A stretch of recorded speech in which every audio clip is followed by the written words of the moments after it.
L'Afrique, le marché des âmes perdues, partie 2. Alors, comment savoir que tu es une cible d'une personne qui est venue chercher une âme perdue? Comment savoir que tu es une cible d'une personne qui est venue pour comment dirais-je, te prendre comme victime ou comme proie? Nous sommes dans notre partie 2, donc nous sommes en train de parler des Whiteys, nous sommes en train de parler de cette histoire d'expatriés qui viennent se servir en Afrique comme étant le lieu de, voilà, le lieu de, où on ramasse en fait les âmes perdues. Pourquoi? Parce que tout simplement les Africains, nous avons ce complexe-là d'abord de la race blanche, tout simplement parce que les Africains, nous sommes très très en retard dans la spiritualité, tout simplement parce que les Africains, nous sommes à fond dans tout ce qui concerne l'argent. Pour une Africaine, le Whitey, c'est la réussite, c'est l'Eldorado. Pour une Africaine, le Whitey, c'est le bonheur, c'est la fidélité, c'est une relation stable, c'est être heureuse. Pour une famille africaine, faire marier son enfant à un Whitey, c'est voilà, c'est assurer le futur de cette dernière, c'est trouver la poule aux œufs d'or, c'est voilà, nous savons tous ce que ça signifie. Je ne suis pas ici en train de parler de tous les Whiteys, il y a des bons, mais nous sommes en train de parler de ce phénomène, de ce fléau qui est en train de faire disparaître beaucoup d'hommes et de femmes. Mais je parlerai beaucoup plus de femmes parce que les hommes, ils ont plus de capacité à se défendre, à s'en détacher ou à fuir. Parce qu'ils bénéficient d'une force physique que nous, les femmes, nous n'avons pas. Nous, les femmes, nous sommes beaucoup plus vulnérables. Pourquoi? Parce que la femme, elle cherche la facilité. Parce qu'en Afrique, la femme, on ne l'a pas appris à travailler. On ne l'a pas appris à se connaître.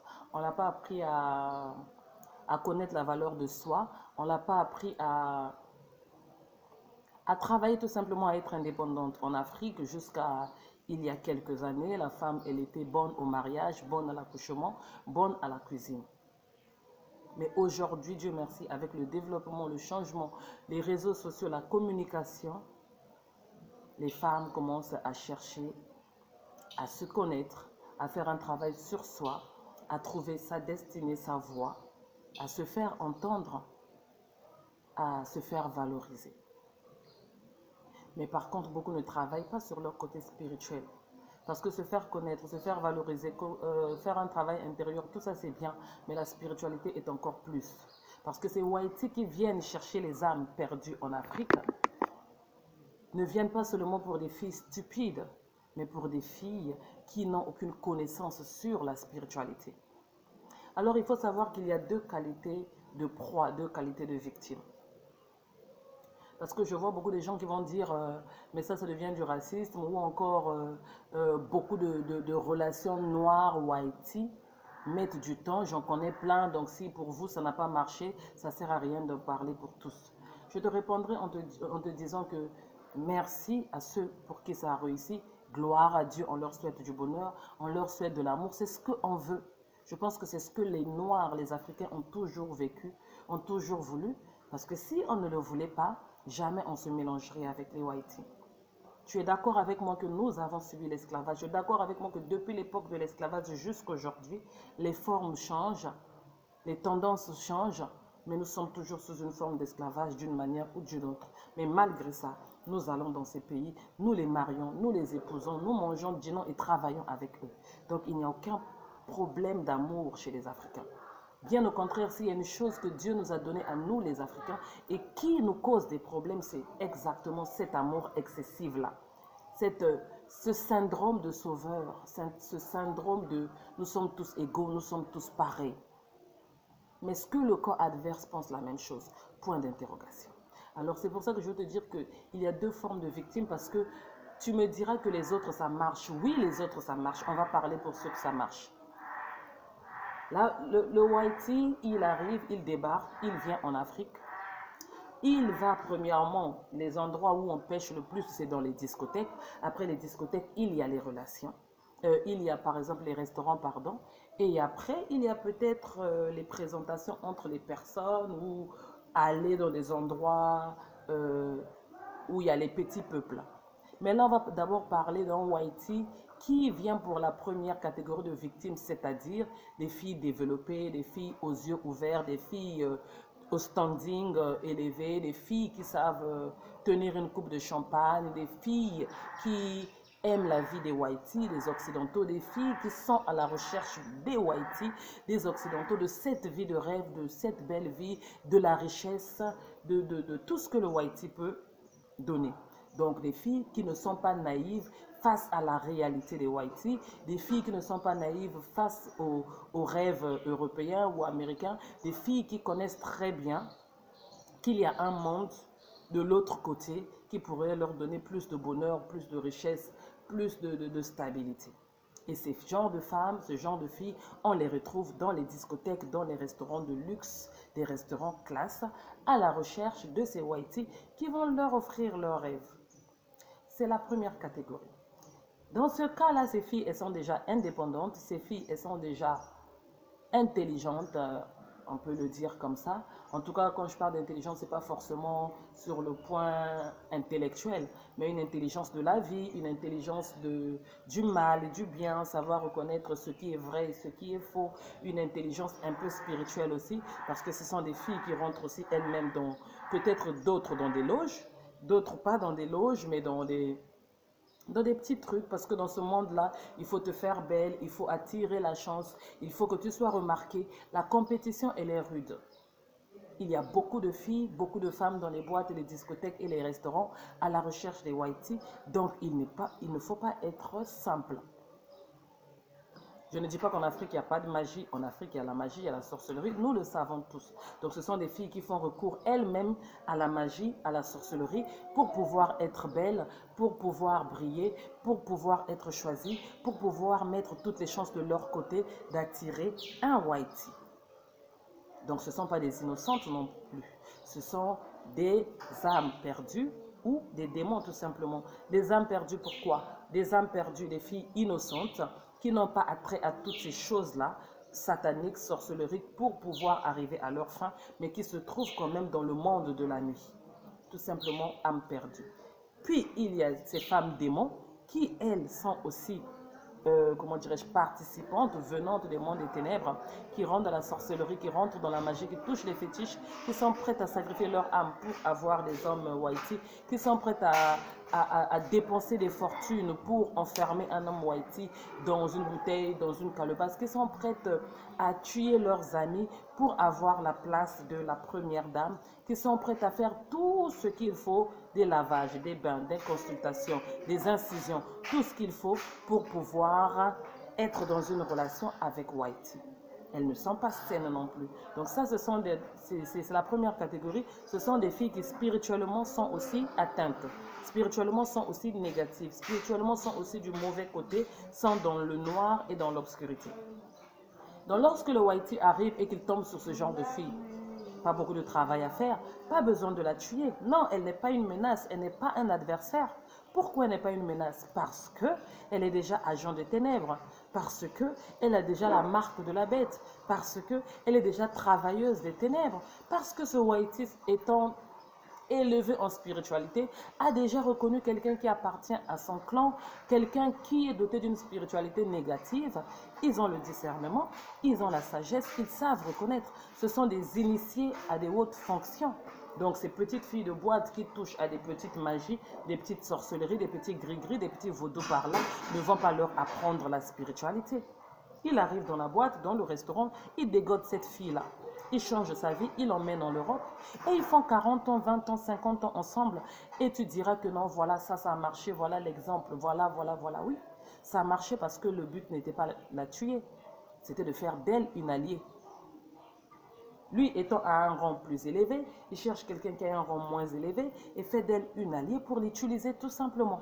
Qu'est-ce que ça donne dans le mariage? Des filles qui se droguent, des filles qui font des partouzes malgré qu'elles sont mariées avec leur mari, des couples qui se trouvent dans des clubs échangistes, des couples où le monsieur est homosexuel, la femme est lesbienne, des couples qui s'entendent sur leur sexualité, qui introduisent d'autres partenaires, des couples qui envoûtent les gens ensemble parce que là, il a besoin d'une partenaire. Pas besoin de chercher à la tuer. Ce n'est pas une âme perdue, ce n'est pas un élu en détresse, au mauvais endroit. Ce n'est pas un ange perdu, mais c'est un démon, c'est une fille des ténèbres, c'est quelqu'un qui travaille aussi pour les ténèbres, juste à petit échelon, à petit niveau. Donc quand il tombe sur celle-là, il se dit, tiens, tu embrasses déjà notre royaume, tu travailles déjà pour notre royaume, tu fabriques déjà des choses pour notre royaume, je te prends et je dépose l'autre obscurité en toi et c'est tout. Je manage avec toi si on peut devenir des collaborateurs. J'essaye de te jauger si on peut travailler ensemble, si tu peux me rejoindre à mon niveau, si tu peux rentrer dans les sciences occultes avec moi, dans les loges avec moi, arriver dans une dimension avec moi, afin que tous les deux on vole, afin que tous les deux on aille voler d'autres âmes, afin que tous les deux, lorsque je t'envoie d'être lesbienne et de aller chercher d'autres âmes perdues, les ramenant dans notre relation sous forme de partouze, mais en fait, c'est pour voler les âmes, sous forme de désir sexuel, de fantasme, mais en fait, nous sommes en mission. Tu n'auras pas de problème. Que tu le fasses consciemment ou inconsciemment, tu n'auras pas de problème. Consciemment, parce que je t'ai dit toute la vérité de ce que je suis et que toi tu m'as suivi, alors tu vas pécher. Consciemment, nous sommes des collaborateurs. Inconsciemment, je ne t'ai pas dit ouvertement que j'étais magicien à la recherche des âmes, mais je sais que tu es une prostituée, je t'ai pris dans le monde de la nuit, tu adores te droguer, tu as des fantasmes, je sais que tu as des fantasmes, nous nous sommes entendus pour une relation libre, nous avons les mêmes désirs, les mêmes vices, les mêmes penchants, alors quand je vais te proposer un club échangiste, une partouze, ou je ne sais pas du lesbiennage, tu ne seras pas contre. Inconsciente de la spiritualité que je vais faire avec ces gens que tu vas ramener, mais tu vas accepter. Consciente parce que nous nous sommes mis d'accord et nous travaillons et tuons ensemble ou brisant les âmes, tout simplement prenant les énergies, prenant les chances, les destinées, tout simplement. Dans ce cas de figure de ce genre de femme, de ce genre de fille, il ne la tuera pas. Elle aura le bonheur, le mariage parfait. Ils vont faire 40 ans de mariage, 30 ans de mariage, 50 ans de mariage. C'est de ces couples-là que tu prends exemple pour dire que ça a marché. Mais la fille, soit elle est naïve tout simplement, mais partisan des mondes des ténèbres parce qu'on l'utilise comme appât pour aller pêcher les âmes perdues. Ou consciente, les deux ayant signé un pacte comme deux bons partenaires pour aller pêcher les âmes perdues, travailler pour l'obscurité, devenir tous les deux des grands. Là où il y a secret, il n'y a pas de séparation. Là où il y a entente, il n'y a pas de séparation. Là où il y a même spiritualité, il n'y a pas de séparation. Deuxième catégorie, c'est les âmes perdues, les élus. Les élus qui ne se sont pas encore trouvés, les élus qui ne se sont pas encore rencontrés elles-mêmes, les élus qui ne connaissent pas la spiritualité, qui ne sont pas encore éveillés. Elle est dans une boîte, elle est dans une discothèque à cause de la vie, à cause des souffrances, à cause de la famille qu'elle a abandonnée, pour survenir à ses besoins, tout simplement. Aucune intelligence émotionnelle, aucune expérience de la vie, aucune, comment dirais-je, sagesse, pas de connaissances sur la spiritualité. Tout ce qu'elle sait, c'est que je suis en train de me battre, de me démerder, de chercher à m'en sortir. Âme perdue. Ce Whitey arrive, débarque dans cette même boîte, repère cette fille, il regarde, non, sage, tranquille, parce qu'un élu, un ange, dans une boîte perdue, bien sûr, une âme perdue dans une boîte, il sait faire la différence, pas trop coquine, pas des choses coquins, je vois que ça fume pas, ça boit pas, ça se drogue pas. Il y a des gestes, il y a des actes, il y a des extrémistes qui montrent, ou après avoir, comment dirais-je, pris la fille pour une nuit, dans sa façon d'être avec la fille, dans la relation, il est assez spirituel, mature pour savoir l'extravagance spirituelle, physique, si elle est coquine, si elle a des penchants, si elle a des vices, si elle a des fantasmes. Et quand il se rend compte que c'est complètement un ange perdu au milieu des ténèbres, des démons, c'est complètement une âme vierge perdue au milieu des loups et des serpents, il va épouser ça. Et là, ce n'est pas pour faire du partenariat. Elle, par contre, c'est pour l'éliminer. Elle, par contre, c'est pour la tuer. Parce qu'elle est vierge. Et une vierge, c'est un grand sacrifice. Quand je parle de vierge, je parle de vierge dans l'esprit. Elle est vierge dans la tête. Elle est vierge dans son âme. Elle est vierge dans son esprit. Pas de magie, pas de sorcellerie. Pas d'accord avec le monde des ténèbres, tant consciemment ou inconsciemment. une belle personne, une personne normale qui se trouve juste au mauvais endroit, au mauvais moment. Il prend ça, il emmène ça dans sa maison, il aveugle ça avec des cadeaux, il aveugle ça avec des voyages. Elle se prend pour la reine, elle se prend pour la princesse, puis quelques années après, bim, maladie, ça meurt et ça disparaît. Ou alors dans le deuxième cas, quelques années plus tard, elle commence à découvrir la spiritualité, elle commence à connaître certaines choses, elle n'est plus manipulable, elle commence à comprendre qu'elle est sous manipulation, et pim, la rébellion. Si elle a de la chance et de l'intelligence, elle s'enfuit. Si elle n'a pas de la chance, elle meurt. Mais après avoir essayé de faire la rébellion.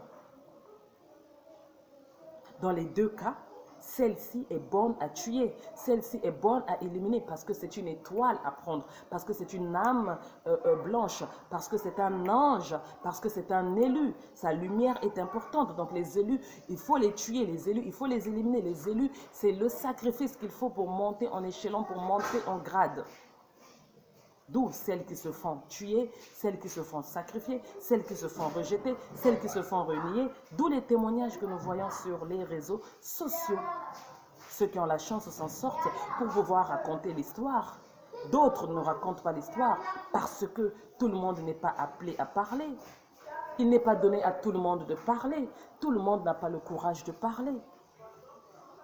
Jusqu'au jour où il y a certaines personnes qui sont appelées à parler, comme nous autres arrivent, pour délivrer celles qui sont restées dans le silence. Et les montrer qu'elles n'avaient pas tort, qu'elles n'étaient pas stupides, qu'elles avaient bien fait de s'enfuir. Pour aussi tirer la sonnette d'alarme à celles qui y sont encore présentement, pour les montrer que tu n'es pas bête, tu n'es pas stupide, tu n'hallucines pas, il est temps d'en sortir.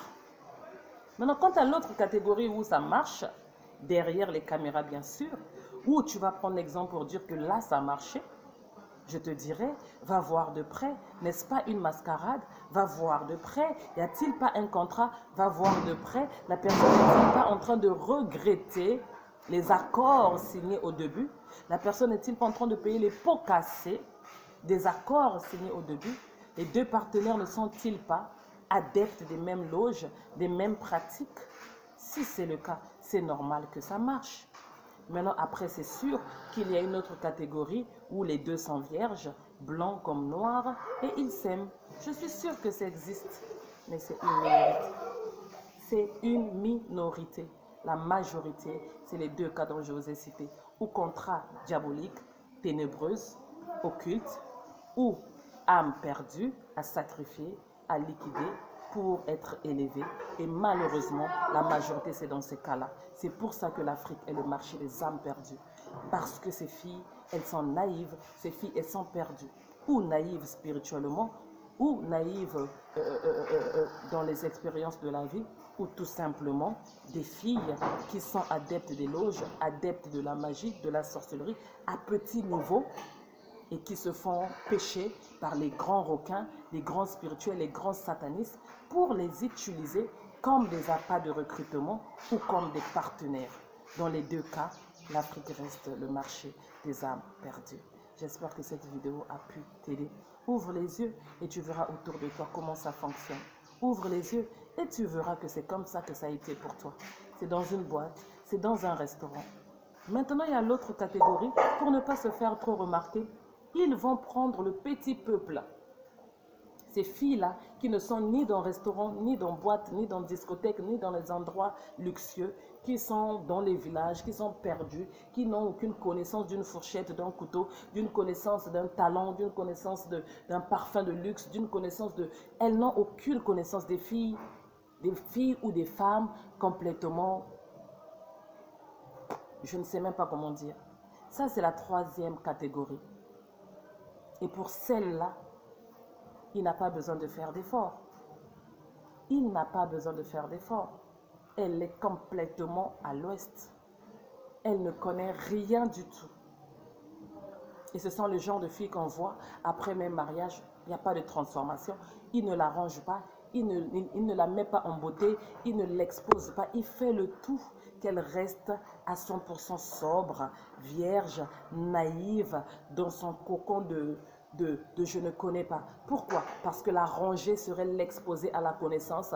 La métamorphosée serait avoir le risque qu'elle découvre, de l'ouvrir les yeux, de l'exposer. Ça serait risqué qu'elle rencontre des gens qui auraient connu, vu ce genre de truc. Et il faut la garder le plus longtemps possible, loin de la connaissance, loin des réseaux sociaux, loin du luxe, loin de l'ouverture au monde et aux pratiques mondiales. Pour la garder plus longtemps dans ce train de vie. Et oui, elle peut faire 10 ans de mariage. Oui, elle peut faire 20. Elle peut aller même jusqu'à 50 parce qu'elle ne connaît complètement rien. Et le monsieur s'est assuré qu'elle ne connaisse rien. Et ce sont celles qu'on voit, elles ne se maquillent pas, elle ne sait pas que se maquiller, non. Mais tu sens que la personne, du moment où ils se sont rencontrés à 10 ans de mariage après, rien n'a changé. Mais les gens, ça se développe. Nous sommes en constant développement, mentalement, physiquement, spirituellement. Mais une personne qui 10 ans plus tard est toujours à l'état brut, il faut se poser la question si on ne fait pas le tout de la maintenir à l'état brut afin de la garder aveugle. L'Afrique, le marché des âmes perdues. C'était la partie 2 et je verrai s'il y aura une troisième partie. J'espère que ces vidéos te font du bien et t'aident à ouvrir les yeux. Ouvre les yeux, ma soeur, et arrête de juger des expériences que tu ne connais pas par complexe de la peau, par la cupidité d'argent, par le désir absolu de pouvoir être avec un whitey, aller en Europe. Arrête de condamner en faisant des vidéos des gens qui ont vécu des réalités que tu n'as pas vécues. Parce qu'entre le paraître et l'être, il y a une grande différence. Entre être en Égypte et être en Israël, il y a une grande différence. Il y a une très grande différence. Si tu n'as jamais été en Égypte, ne juge pas les Égyptiens. Que le Seigneur te bénisse.